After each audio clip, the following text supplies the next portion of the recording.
Esther Hirani with I Run Far. I'm here with Cam Smith. It is the day after the Broken Arrow Skyrace Ascent, where you placed second, and by virtue of being the first American, you are the U.S. mountain running uphill champion. How does that feel?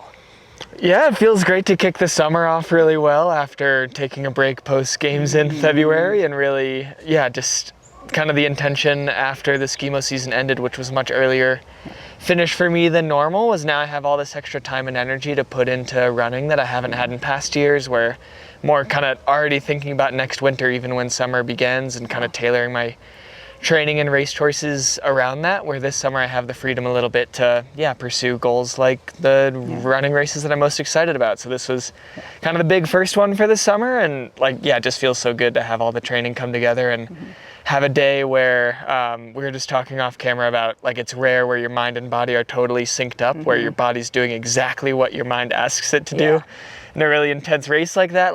Speed up a little, surge here, catch this guy, and I was able to do it, which is just such a good feeling. So really nice to start the summer like this. It's such a rare thing, But before, I definitely want to talk about the race, but this is your first on-camera interview with I Run Far. So you come from not the most super traditional trail running background, and I know a lot of trail runners do skimo in the winter as a recreational thing, but you went to the Olympics for skimo in the debut with Anna Gibson.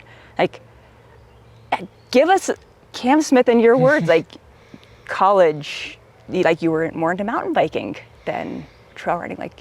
Walk us through that. College, how'd you get here?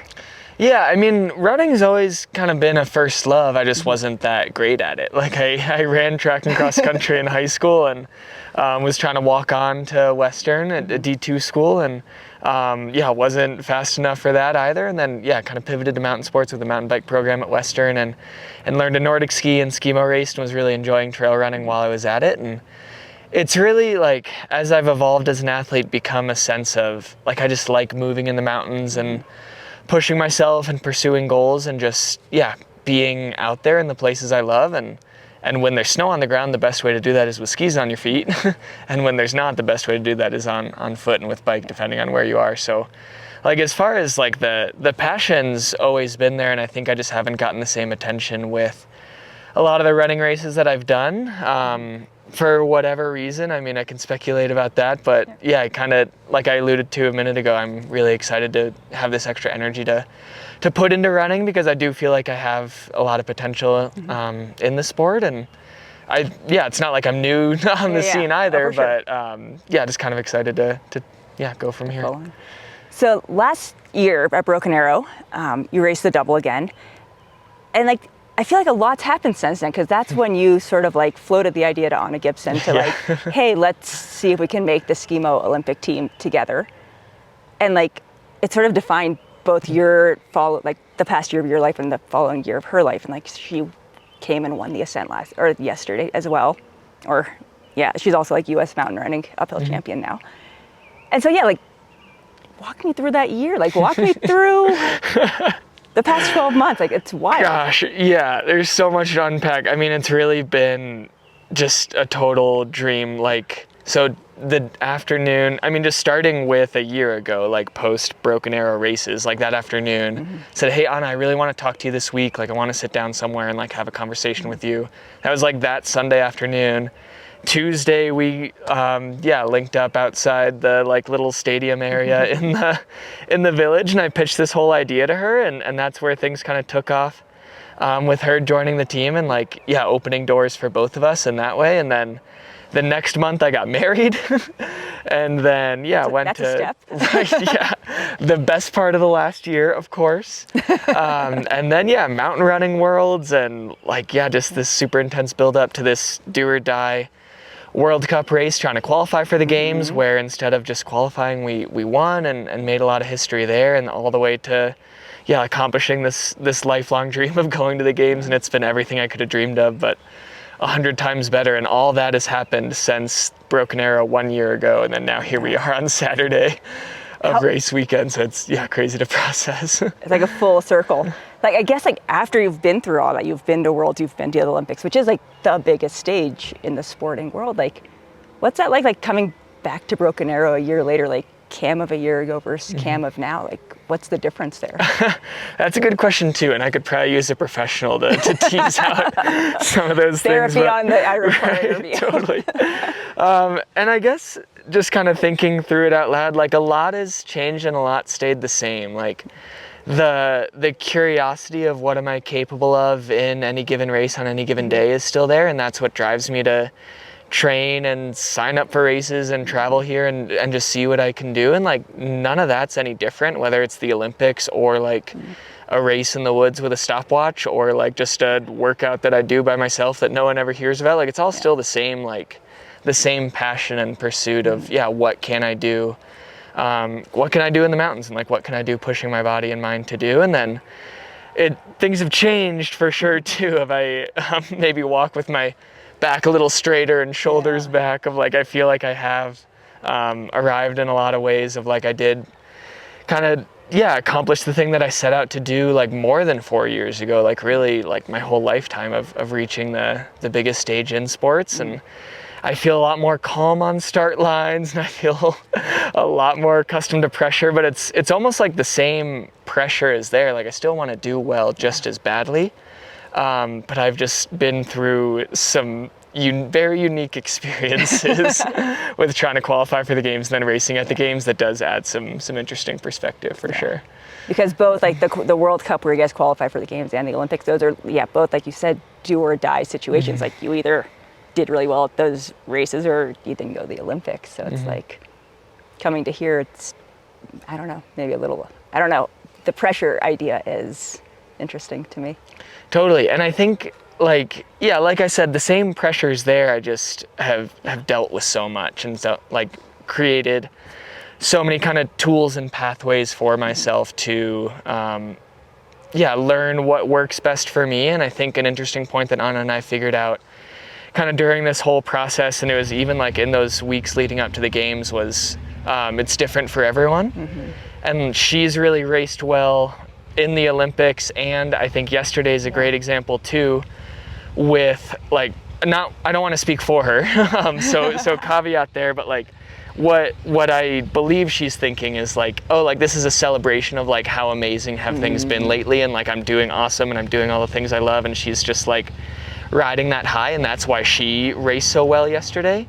And for me, it was more of a sense of like, I'm starting from ground zero, like the Olympics are in the past, this is the beginning of a new season, and like people are doubting me, and I'm like making up all these things in my head, and like I'm just trying to like, prove myself from the beginning. So we have like two very different ways of dealing with everything, but I think we both, just got so much great experience from, being on the biggest stage in sports and learning ourselves, and just those tools and pathways are a lot more developed now. So when you were standing on the start line yesterday, what were you thinking? You have a lot of history with this race. This is your fourth time doing the VK? Like it is, I actually, I usually wander over to start lines pretty late, just because I'm, kind of in my own rhythm, doing my own thing, and just kind of like staying out of that just like soup of anxiety in the air. And so I wandered over with maybe 3 or 4 minutes to go and found a place on the start line. And I was standing next to Rory Linkletter, and I was just asking him about his rings tattoo. Like, oh, you went for color instead of all black on your forearm, and we were just discussing that up until probably 30 seconds to go, and then I was like, all right, I should probably start looking at the slope and thinking what we're doing, but that's the direct answer of exactly what I was thinking about. And, there's just a lot of uncertainty, like with such competitive fields and with people traveling from all over the world, like there's just so many variables, like there's really no way to expect what's gonna happen out there. And so I knew that I had a certain kind of pacing strategy in mind of trying to get up the steep slope efficiently and then start really getting into a rhythm on the road. And beyond that, I wasn't really paying attention to like, I expect this to happen or expect that to happen. And I think that's been a big change lately too, if I'm just a lot more in the moment with the pre-race, during race, post-race. And so I really was just chatting with Rory, and just my feet were where they were. And then as the race started, I was there, and as the race developed, like I guess I would answer that as just kind of present in each moment. So how did that first slope go? Because it's sheer chaos. You're going straight up the ski slope. Anna called it the cabbage patch, which I found a really accurate description of what it Totally. is. Like, how did that chaos unfold for you? Yeah, I, again, was executing the strategy I thought was right, and then I looked back at the live stream and I was probably in about 40th, halfway up the slope. And I was walking when a lot of people were running, and I was like, this I think is the fastest way to get myself to the finish line. And I heard a lot of noises of people breathing that didn't sound like very good pacing strategies around me. So I knew things would change quickly, but yeah, I was probably in 40th. And then at that same check, as I was trying to like count bodies on the live stream, it looked like Anna was in about 5th. So she had like 10 seconds on me early in the race. So I thought that was fun. And then I actually passed her maybe halfway or 2/3 of the way up that slope. And in all the relay races that we've done, we've kind of encouraged each other in the handover zone, like just giving a quick, like, you got this, or good job. And then she said that as I passed her, and it kind of brought me back to like, oh, like we're just kind of the two of us back to doing what we do best, which is just racing and competing. And so that was a really fun moment, like 2 minutes in. And then was, kind of slowly moving up as we got further and further up that slope. And I think by the top I was near the front, like maybe in the top 10 or so. Okay. Yeah. And then on that first road climb, so it's like it's split up, sort of. You have that first road climb, and then like the little downhill bit, which is bizarre for an uphill. But, and then you kick up steeply at the end. Like, I think you're sort of sitting in third, like sort of at the top of the first hill. Like, and then you ended up in second. Like, how did that second half of the race sort of play out? Yeah, so I guess starting with, as we got to the road, Philemon was actually out front by a ways, and then Brian Rodriguez Flores, right? I think it's Rodriguez Flores, not Flores Rodriguez. I think was pretty close to him. Christian was up front as well, and then like Patrick, Mika, and maybe 1 or 2 other guys were kind of in. I guess that would be like 4, 5, and 6 with me. We were going back and forth a little bit, and then that's when I kind of knew that I had that mind-body connection, or the good legs, or whatever you want to call it, that I was slowly bridging up towards Christian. And once I was in the top 3, I was like, okay, like I'm kind of established like towards the front of the race, like it's game on, here we go. I passed Brian, Patrick came by me, we shared some elbows and shoulders, which I think we're both totally fine with. And it's only a wide fire road, right? Yeah, we were just both going for the same kind of switchback. And then he took off. He was going way faster on that section than anyone else. He passed Philemon, which I actually didn't see as I was kind of like looking down as they were moving up front. So then as I passed a few more folks, it ended up being Patrick, Philemon, myself as we got to that KT22 aid station. So the beginning of that downhill. But I believe it was Brian and Christian, and I'm not sure who else, but I know someone was like breathing very, very close to me right there. So I'm pretty sure it was Christian, maybe Brian. And I was just hoping that I could hold them off on that downhill and flat, which worked.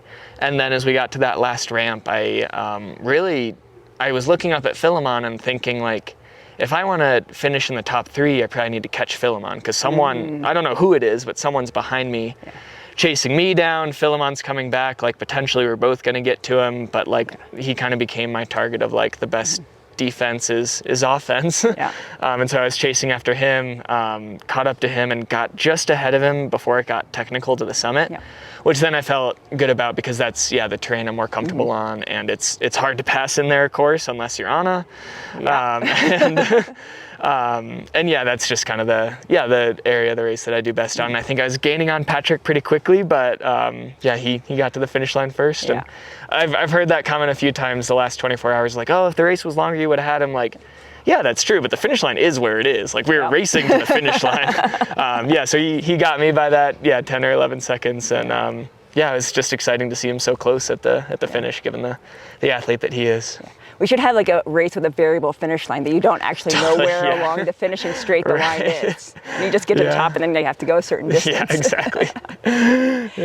So, like, it seems like you were gaining on, you obviously gained on Philemon, you were gaining on Patrick. Like, you're also racing the 23K tomorrow. Like, given that you were running with the best mountain runners in the world and climbing with the best climbers in the world, like, how does that make you feel going into, Sunday?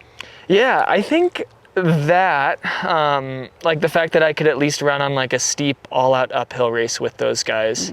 And then you kind of add in the like the fast flat sections out the Western States Trail early on, and like it being a little bit longer. I think like you combine the really good race with this year I've been doing so much more running and flat work and speed workouts and running miles, and started running the beginning of March instead of the beginning of May, which is a pretty big difference. Yeah. I just feel, pretty well set up at least to compete with the best guys to the summit. And then I think my downhill legs will be better than ever, just, with that extra running and extra durability and extra speed. I'm nursing a little bit of an injury that hopefully doesn't bug me during the race tomorrow. But I feel confident about it, and as long as that holds up, I really think I can compete. But I think like there's probably 10 people that feel the same of like, I can be on the podium or be up there for the win, maybe more than 10. And so I could see myself being anywhere. Like I could have a really good day and still be 10th in a race like this. So I feel really good about my chances, but it'll be we won't know until the race finishes. Yeah, and that's racing, right? Yeah. Well, good luck tomorrow, and congratulations on your U.S. mountain running uphill championship. Yeah, thanks so much. Amazing. And your second place at Broken Arrow Ascent. And we'll see you out there tomorrow. Thanks, always great chatting with you. Yeah.